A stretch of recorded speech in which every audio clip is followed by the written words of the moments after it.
जब हम यिर्मयाह नबी के बारे में बाइबल में पढ़ते हैं तो बहुत अद्भुत है वो। यिर्मयाह को ऐसा नबी नहीं था जिसके लिए रास्तों में खजूर की डालियां बिछाई जा रही थी, जिसको लोग हाथों हाथ उठा रहे थे, या जो अपनी कॉलिंग अपनी बुलाहट को बड़ा एंजॉय कर रहा था, बड़ी गाड़ियों में घूमता, बड़े स्टाइलिश डिजाइनर सूट पहनता था। ऐसा नहीं था। वो इज़राइल के सामने खड़ा होता था, लेकिन किसी बहुत बड़ी अच्छी खुशखबरी के साथ नहीं, बल्कि एक ऐसे संदेश के साथ जिसे कोई सुनना नहीं चाहता था। लोग जो उस वक्त यहूदी थे, इजरायली थे, वो अभी भी अपने मंदिर में जा रहे थे, हाथ उठाकर वर्शिप भी कर रहे थे, अपने पुरखाओं के परमेश्वर का नाम ले रहे थे, उसकी वाचाओं को पढ़ रहे थे। बाहर से देखने से तो ऐसा लग रहा था कि जैसे सब कुछ ठीक है, एवरीथिंग इज परफेक्टली फाइन, सब ठीक है, ये बड़े धर्मी लोग हैं। लेकिन परमेश्वर ने जो अंदर देखता है वो कुछ और ही देखा था।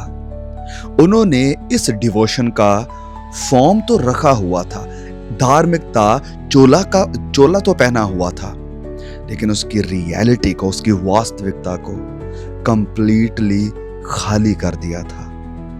एक खाली मजहब में वह जी रहे थे। याजक प्रचार कर रहे थे, भविष्यवक्ता नबूतें कर रहे थे, लोग आराधना कर रहे थे, लोग रीति रिवाजों को पूरा कर रहे थे, कुर्बानियां चढ़ा रहे थे, लेकिन ये सब कुछ नामधारी था, खाली था, क्योंकि उनके दिल ने कभी भी सच में परमेश्वर के सामने अपने आप को सबमिट नहीं किया, अधीन नहीं किया था। उन्हें ये रीति रिवाज पसंद थे, उन्हें अपने आप में बिलोंग करना कंफर्ट दे रहा था, शांति दे रहा था कि हाँ, हम जुड़े हुए हैं अपने लोगों के साथ, परमेश्वर के साथ, उसके घर के साथ। उन्हें ये आइडिया पसंद था कि परमेश्वर उनकी तरफ है, लेकिन उन्हें वो परमेश्वर पसंद नहीं था।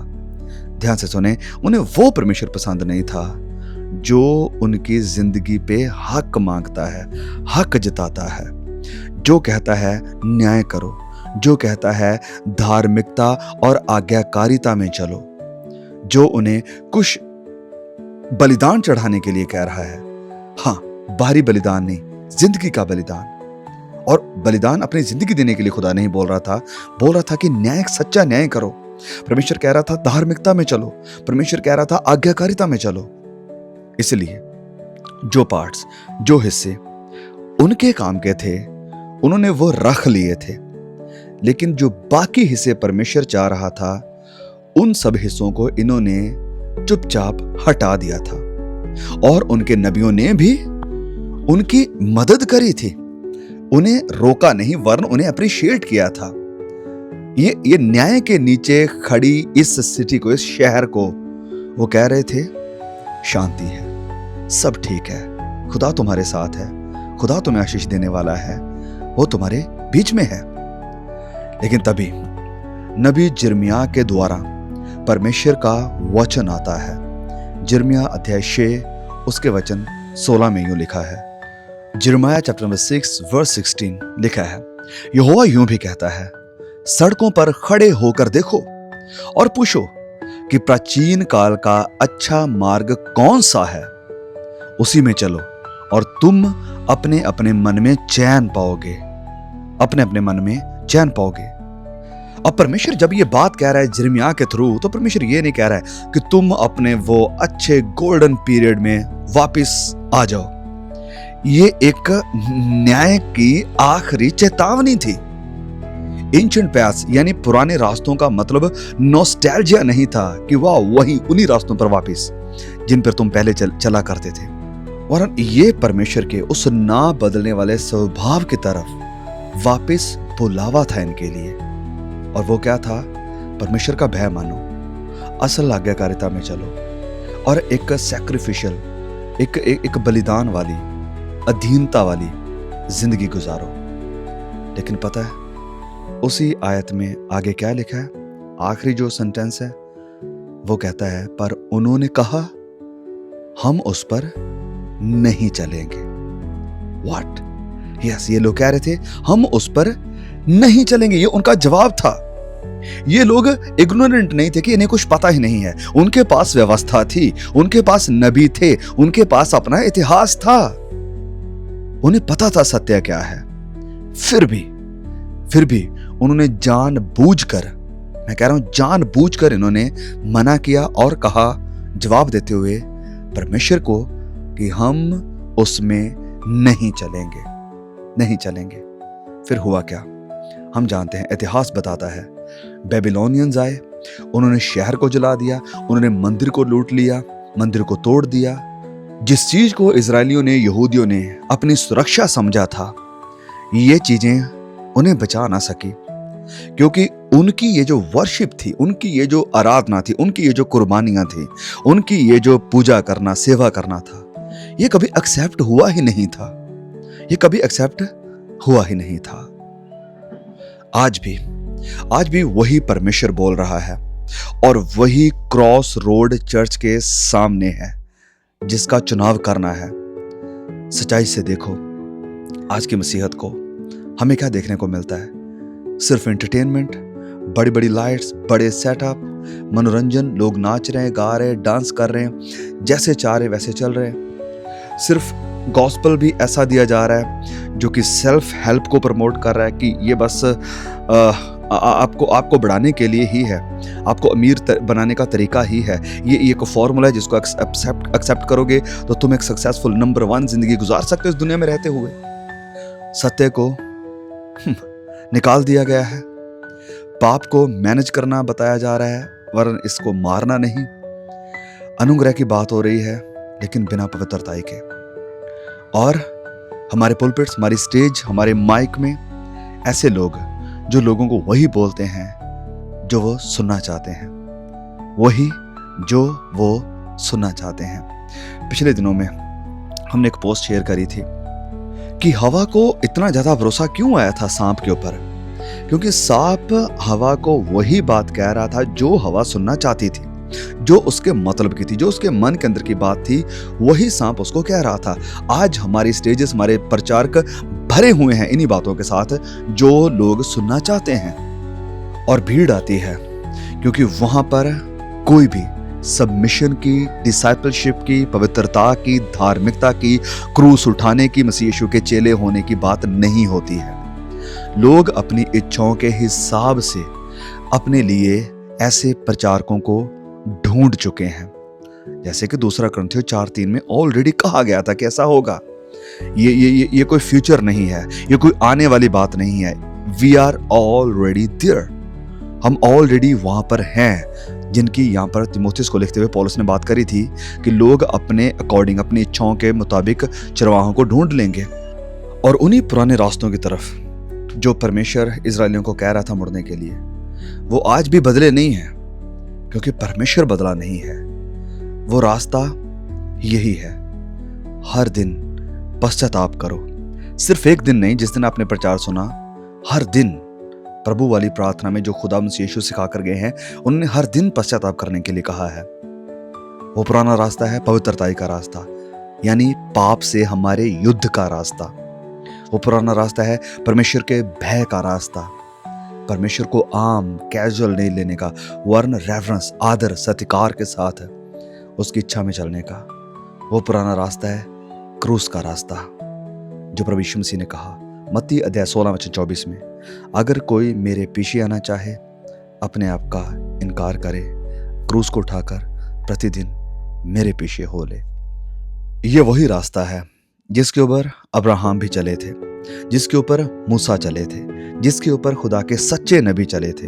हाँ, मैं कह रहा हूँ सच्चे नबी, क्योंकि उस वक्त बहुत सारे झूठे नबी भी थे जो लोगों को तसल्ली, शांति की बातें कह रहे थे, लेकिन वो झूठ बोल रहे थे। सच्चे नबी चले थे, प्रभु यीशु के चेले यानी प्रेरित लोग भी चले थे, और हर मसीह शहीद ने भी यही रास्ता चुना है। ये रास्ता आसान नहीं है, ये रास्ता कंफर्टेबल नहीं है। जैसे खुदा के दास रेवन हिल कहते हैं, ये अकेलेपन का रास्ता है, ये ठुकराए जाने का रास्ता है, और इसमें हमें कीमत चुकानी पड़ती है। और आज भी ये रास्ता कीमती ही है, कठिन ही है, क्योंकि प्रभु यीशु खुद कह कर गए, कठिन है वो रास्ता जिस पर तुम्हें चलना है, सकरा है वो मार्ग जिसके लिए वो तुम्हें बुलाता है। अब जब परमेश्वर कह रहा था इजरायलियों को यिर्मयाह 6:16 में कि उन्हीं पुराने रास्तों की तरफ मुड़ो, तो ये सिर्फ एक कमांड ही नहीं है परमेश्वर जो दे रहे हैं कि तुम्हें ये करना है, वरन परमेश्वर उन्हें एक वायदा भी दे रहे थे, इस पैथ पर, इस रास्ते पर चलो और तुम अपनी आत्माओं में, अपने मन में आराम पाओगे, चैन पाओगे। और यही तो रेस्ट है, यही तो वो चैन है, यही तो वो आराम है जिसको दुनिया ढूंढ रही है। पैसे में, गलत कामों में, नशे में, दुनिया के रिश्तों में, गलत संबंधों में। लेकिन गलत जगह है वो, गलत जगह है। प्रभु यीशु ने खुद इस बात को रिपीट किया मत्ती अध्याय 11:28 में, मेरे पास आओ और मैं तुम्हें आराम दूंगा। I will give you the rest. मेरे पास आओ। हाँ, रास्ता सकरा है, हाँ ये कॉस्टली भी है, ये मुश्किल भी है, लेकिन यही रास्ता है जो जिंदगी की तरफ ले जाता है। यही वो रास्ता है जो सच्चा सुकून दे जाता है। यही वो रास्ता है जो अनुग्रह का रास्ता है। एक खुला रास्ता भी है, हाँ बाइबल कहती है, प्रभु यीशु ने खुद कहा एक खुला रास्ता भी है। और वो खुला रास्ता आज हमारी compromising, comfortable, health, wealth, prosperity का प्रचार करने वाली क्रिश्चियनिटी हमें दे रही है। समझौते वाली चर्च एक खुले रास्ते पर चलने वाली कलीसिया है। खुला रास्ता उन्होंने बना दिया है, लेकिन पवित्र बाइबल कहती है नीति वचन 14:12 में एक ऐसा भी रास्ता है जो इंसान को सही दिखाई देता है, सही लगता है, लेकिन उसका अंत विनाश है, उसका अंत मौत है। प्रॉब्लम ये नहीं थी कि उन इजरायलियों के पास, यहूदी लोगों के पास सत्य नहीं था, या उनके पास कोई नियम कानून नहीं थे, उनके पास कोई व्यवस्था नहीं थी, परमेश्वर का वचन नहीं था, या कोई नबी नहीं था खुदा का जो आकर उनसे बातें कर रहा था। थे, सब कुछ था इनके पास। तो फिर प्रॉब्लम कहां पर थी? प्रॉब्लम यह थी कि उन्होंने जानबूझकर, आपने पहले भी सुन चुके हो, रिपीट कर रहा हूं कि उन्होंने जानबूझकर सच्चाई को रिजेक्ट किया था कि हम इसको नहीं मानेंगे, भले ही तुम कितना भी दिखा दो हमें वचन से कि ऐसा ऐसा लिखा है, हम इसको नहीं मानेंगे। उन्होंने समझा, उन्होंने सुना था, लेकिन कहा क्या? हम नहीं मानेंगे। और फिर न्याय आता है, फिर जजमेंट आती है, फिर विनाश आता है। आज मेरे भाई, मेरी बहन, एक सवाल पर हम यहां पर खड़े हैं।